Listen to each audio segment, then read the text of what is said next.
He'd call us all together as a team about once a year, and he'd say, now men, you're either getting better or you're getting worse. You can't stay the same. Now, Dan said a lot of things I'm still trying to figure out, but I understand that. Change is inevitable. It's going to happen.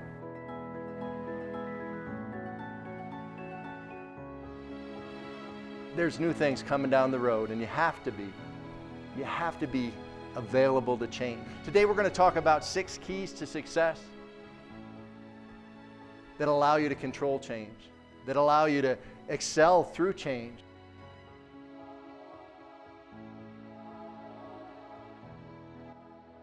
Change is inevitable. It's going to happen. The question is, how do you do that? How can you be decisive? How can you have that courage? Well, it's preparation. You go to Greeley and there's 110 guys invited to Greeley. At the end of 5 weeks, 50 are on the team. More than half get sent home, and every single one of them is gifted enough to play in the NFL. They all are.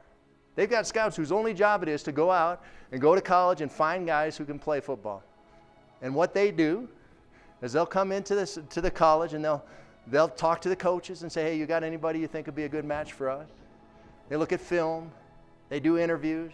They run you through those tests. How high can you jump? How much weight can you lift? How fast can you run? All that stuff. And then if they think maybe you can help the team, then they'll talk to you. I was the 310th pick of the draft. The Broncos sent 2 different scouts to scout me. One of them even interviewed my girlfriend. That's how hard they look at you. They know you can help the team. The question is, do you know? And what's your level of desire, passion, mission? I wasn't athletically as good as many of the players that came and went during my career. But I knew where I was going.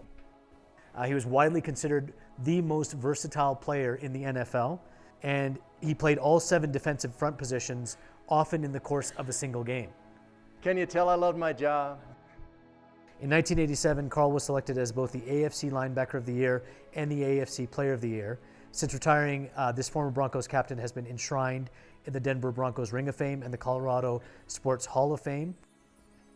Now, I'm 56 years old now. I'm not Peyton Manning. I can't play anymore.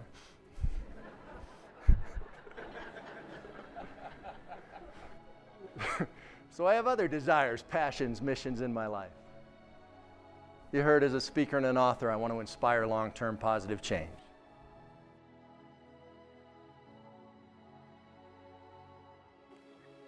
This particular osprey, this crunchy osprey that was spread out on the ground before me, had been collected in 1910.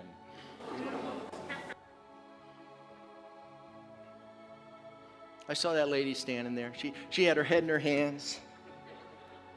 She couldn't believe what I'd just done. I got hate mail from the Audubon Society.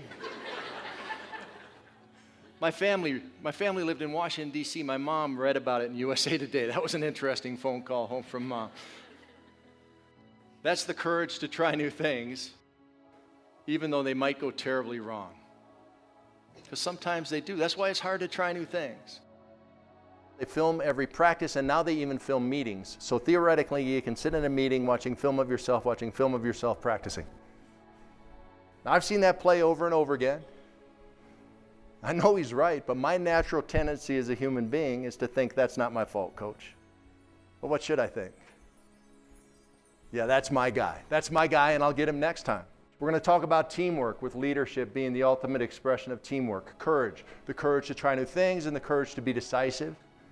Dedication, which is hard work, constant learning, refusing to quit. Desire, that's the dream, the passion, the mission. Honesty and forgiveness with yourself and self-evaluation and with others. And finally, goal setting, the little steps that get you to that dream, that passion, that mission. A team is like a teeter-totter or a seesaw. On one side, you've got the leaders. They think long-term.